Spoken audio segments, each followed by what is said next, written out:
Yo, what's going on YouTube, and welcome back to Goal Line Hockey. It's your boy Kevin Forte, and we are taking a look today at my predictions going into the NHL Free Agency frenzy. So it's very exciting as we're getting ready for the big day. Guys, there's a couple of pretty big name free agents on the board still. So we're going to give my predictions where I think these guys will go, if they're a good fit, if there's enough money for that team to acquire this guy via free agency. We're going to go over that stuff today. So we're going to start off with one of the easier bets. This is kind of a layup. But we're going with Josh Manson, who is a guy that was acquired by the Colorado Avalanche ahead of the NHL trade deadline this spring from the Anaheim Ducks. Now, all reports indicate that once Manson found out that the Avalanche weren't going to re-sign him, he was totally invested in going back to the Anaheim Ducks back in Orange County, California. It makes a lot of sense, right? I mean, this is a guy that spent most of his career there. He was drafted by the Ducks. And there is going to be some competition, I think, though, especially a team right down the road in Los Angeles. So it's not a complete slam dunk 100%, but I think a lot of people are already kind of in the assumption he will return to the Anaheim Ducks in the fall. But again, that's my prediction. Josh Manson to the Ducks. Moving on to Evander Kane.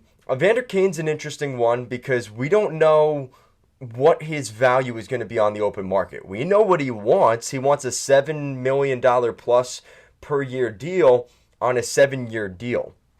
I don't know if he's going to get the 7/7 deal he wants, but what are some of the teams that could even possibly do that? They need scoring depth and can potentially win, because I don't see Evander Kane going into another rebuild. So where could Evander Kane end up? Now, again, this depends on the context of what happens with other dominoes.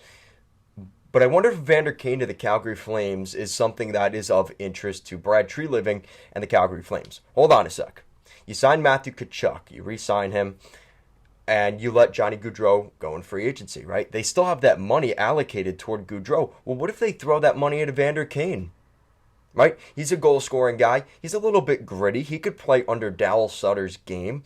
I think that's a pretty interesting fit there. Now, again, might be a little bit of a stretch, but I think Evander Kane to Calgary is one nobody's really going to talk much about. But let's be honest. I mean, you look around the league, where else would he legitimately go, right? I mean, he's not coming back to the Oilers. He played for the Jets and the Sabres. Probably not going there. I mean, unless there was a team like Seattle or New Jersey that he would go to, I think he's going to end up going to a team like Calgary. So that's my take on it, but I guess we'll see what happens. Evgeny Malkin. So it's official. Malkin will hit UFA status tomorrow. He's not re-signing with the Pittsburgh Penguins. And, it got a little bit ugly at the end there. Malkin said they didn't see him as a high-end player and they didn't want him to return. So Malkin's going to go to free agency, and kind of similar to Kane, it's kind of hard to grasp where you think he's going to end up. Florida and Tampa don't have the money. That's where he has a home. He has a home in Florida, so could probably scratch that one off. Well, who else is out there? Oh, I look at a team like Carolina up the coast. They could use some more scoring help. But again, the problem with Carolina is they don't really have the cap space, and they're trying to get another guy, which we're going to talk about in a minute. So where does Malkin end up? I'm going with the Washington Capitals. Now, I know Penguins fans are going to be up in arms about the idea of him going to Washington, but it is a reality. It is a potential reality here. And the thing with Washington is there's a lot of Russian guys, right? We know that matters to some degree. Ovechkin, Kuznetsov, Dmitry Orlov. There's just a bunch of Russian blood in that organization, and it would be a good fit in that sense. He's not terribly far away from Florida, which I guess it really doesn't matter, but if Washington offers him something, that is something to consider. They're also going to be fixing up their goaltending this summer, right? They're letting Ilya Samsonov walk. They traded away Vitek Vanacek, so they're going with a new group, and they're probably going to pick up somebody else, which I'll mention in a minute. But this is a pretty good look at this point in terms of what we could see from Malkin. I think the Washington Capitals are a pretty good fit there. Now moving on to Nino Niederreiter. So Niederreiter is a pretty high, pretty prolific goal scorer for the Carolina Hurricanes, the Minnesota Wild, and of course the team that drafted him, the New York Islanders. So this is a guy in Nino Niederreiter, a top 6 scoring player. He perfectly fits the mold of what the Seattle Kraken want. Now the question is, will Nino Niederreiter want to go into a rebuild and a team that's out west? That we don't know yet, but that is going to definitely be of interest here to Niederreiter. It's a desperate need here for the Seattle Kraken, and they have the cap space. Why not use it on a guy like Nino Niederreiter? I think it's a perfect fit. He's going to be playing with one of probably Matt Beniers or Shane Wright next season. I think that's a pretty good group up front, or Yanni Gourde. So I think there's going to be a lot of interest this season in free agency for Seattle. I think they could go after a guy like Nino Niederreiter. All right, so speaking of the Carolina Hurricanes, John Klingberg to the Carolina Hurricanes is my prediction. We've been hearing this now for the last 2 or 3 weeks, but I think it's almost a foregone conclusion he will end up in Carolina. John Klingberg fits the mold of a guy that would fit with the Hurricanes, right? That European blood on the blue line, and he's kind of taking over the role that they lose in Tony DeAngelo. Tony DeAngelo decided to go elsewhere. He is now in Philadelphia, a member of the Flyers. So this is a really good replacement in that regard for Carolina. They still want to win a Stanley Cup, right? There's no doubt about it that they still think they can win. The window is still open for the Caniacs. But the question is, can they bring somebody in on the blue line as some depth? And a guy like John Klingberg would absolutely do that for the Carolina Hurricanes. Now we're going on to Andre Palat, and a lot of people are down to one team and they think it's almost a slam dunk, but I'm a little bit more interested to see what happens here. So, Andre Palat, everybody's assuming that he will end up in Detroit with Steve Yzerman, who drafted him back in 2011. There's another team nobody's really talking much about that might actually be of interest here to Andre Palat, and that's the Anaheim Ducks. So if you guys are wondering, why the Anaheim Ducks? 2 reasons. Pat Verbeek was part of the scouting staff that brought in Andre Palat. And 2, because he was under Steve Yzerman, right, in Tampa and with the Red Wings most recently, and now he's the GM of the Ducks. And secondly, the Ducks have the most cap space in the entire National Hockey League. Now, here's the thing. Detroit has the 3rd most cap space, so they're both pretty close. I think it's a pretty foregone conclusion. It's either, if life or death between Anaheim and Detroit, I think I'd go Detroit, but I'm going to go with the fun pick here. And the wild card, I'm going to go with the Anaheim Ducks for Andre Palat. So we'll see what happens with that, but keep an eye on that one. I think that'll be interesting moving forward. Vincent Trocheck, another guy formerly of the Carolina Hurricanes. Where could he end up? He's been a pretty good player, and I think he's one of those guys that could be a great fit in Pittsburgh. The Pittsburgh Penguins are going to be losing Malkin. They just re-signed Rickard Rakell. Why not pick up the Pittsburgh, Pennsylvania native Vincent Trocheck? I think it's a really good fit here for the Penguins. They're not burying themselves with another big contract like, say, a Kadri or some of these other guys on the board, but he's still a really good player. I think this is a great fit for the Pittsburgh Penguins. Again, another tough guy in the middle 6. He can't even play top 6. I think this is a really interesting fit for the Penguins. I hope this is what ends up happening. He goes back to his hometown team. I'm sure that'll be on his radar tomorrow, and we'll see what happens. Moving forward, we have 2 goalies, 2 bigger name goalies to talk about, and they are Darcy Kemper and Jack Campbell. And I'm pretty confident in these picks because we've been hearing a lot about these 2 players in particular. So it sounds pretty close right now for Jack Campbell. That it's been down to the New Jersey Devils and the Edmonton Oilers. And I am safely going to say it will be the Edmonton Oilers.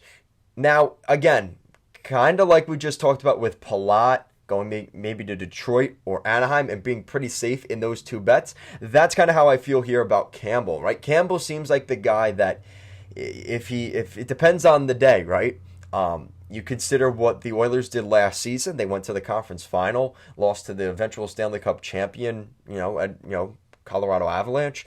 And the Devils, well, they might be able to give you more money, but again, there's that little bit of they haven't really had much success recently.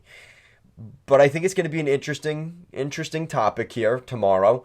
But I do think we end up seeing Jack Campbell go to the Edmonton Oilers. I think that's where it's going to lie at the end of the day. But kind of interesting. We'll see how that plays out. For Darcy Kuemper, I'm pretty sold on him going to the Washington Capitals. It sounds like the Capitals, they're very confident letting Samsonov walk away and Vanacek getting traded.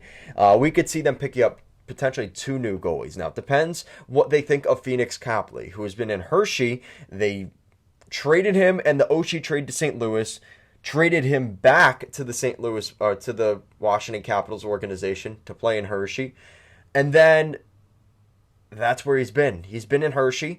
He's been a good goalie in Hershey. And it does make you wonder, do the Caps go Kuemper-Copley next season? I think that's something that they are looking at.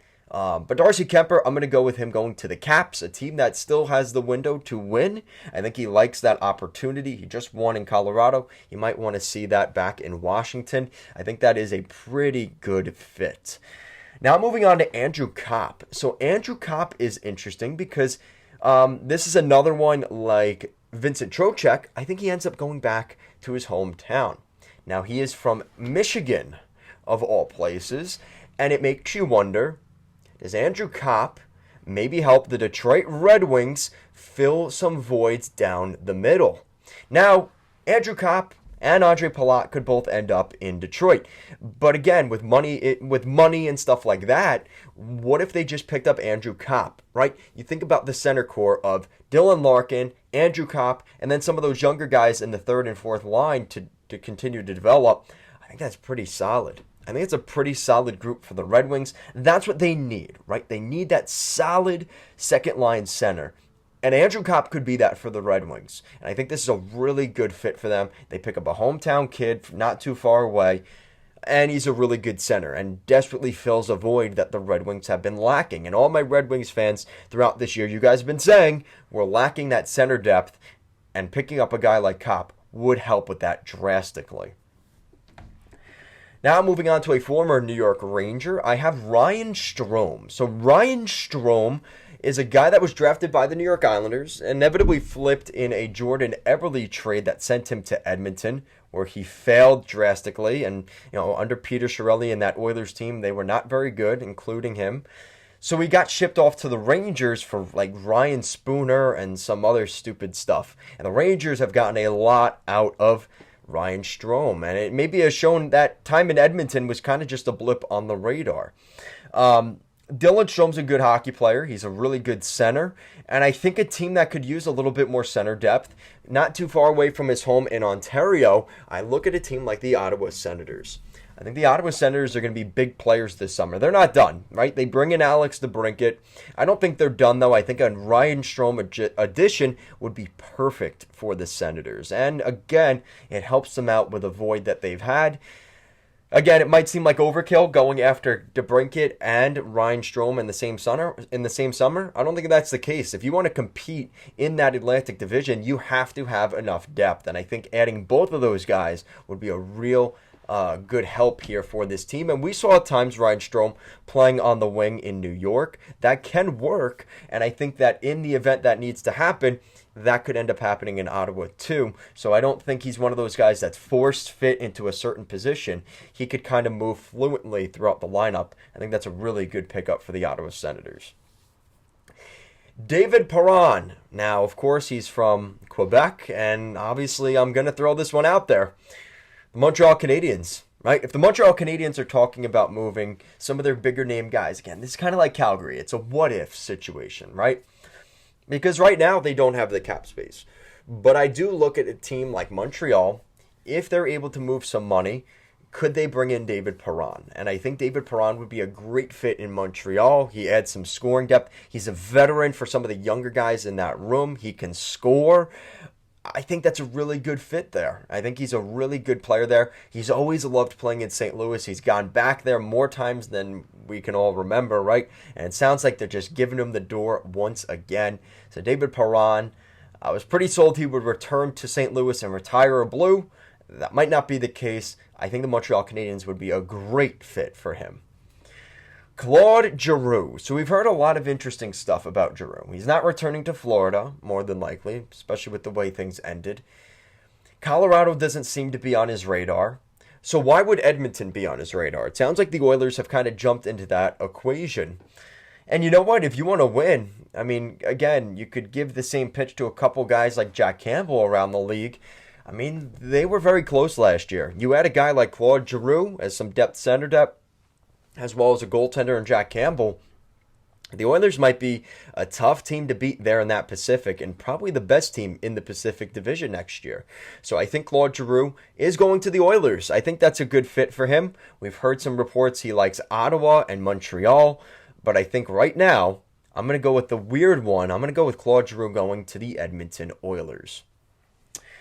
So now we get to the biggest names on the board, and that is Nazem Kadri and Johnny Hockey Gaudreau.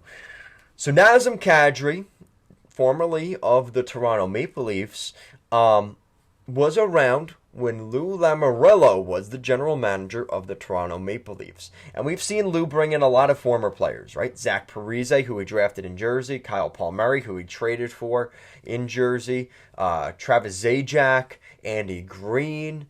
He is able to bring in former players.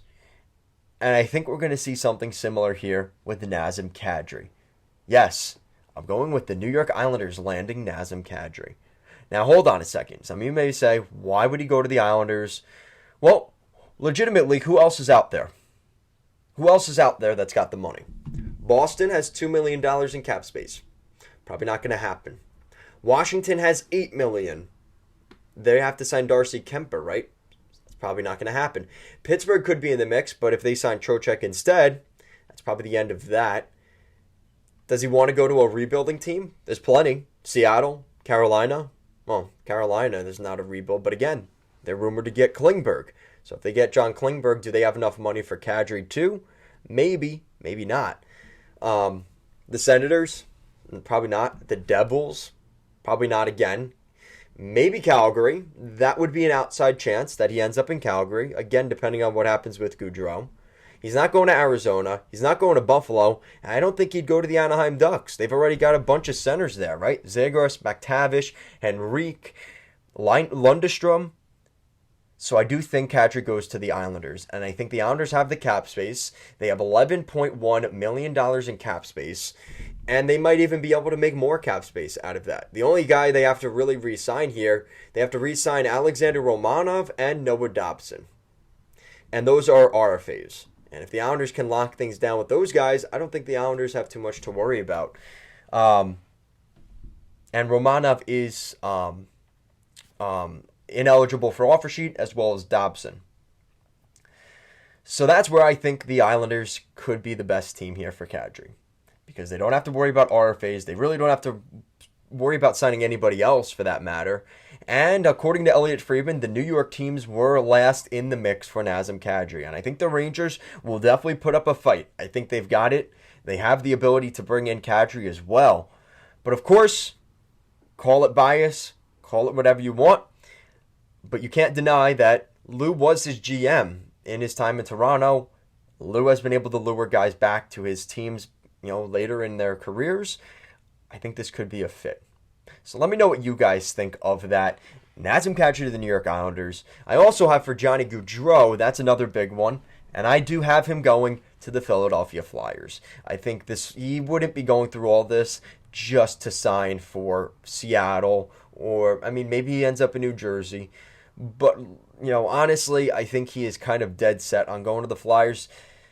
He hasn't really said that necessarily. He said he's kind of still mulling over his decision, but I do think he will end up going to the Flyers, his hometown team from southern New Jersey. It seems like a slam dunk pick, but again, kind of like a couple of these guys where you could almost guarantee one of these two teams. I think you're looking at Philadelphia and New Jersey in the running here for Johnny Gaudreau. So that is my predictions, guys. Let me know what you think will happen on Free Agency Frenzy. We'll look at this after Free Agency Frenzy. We'll see how close I was. But of course, let me know what you guys think. Thank you so much for watching, and I'll see you again next time.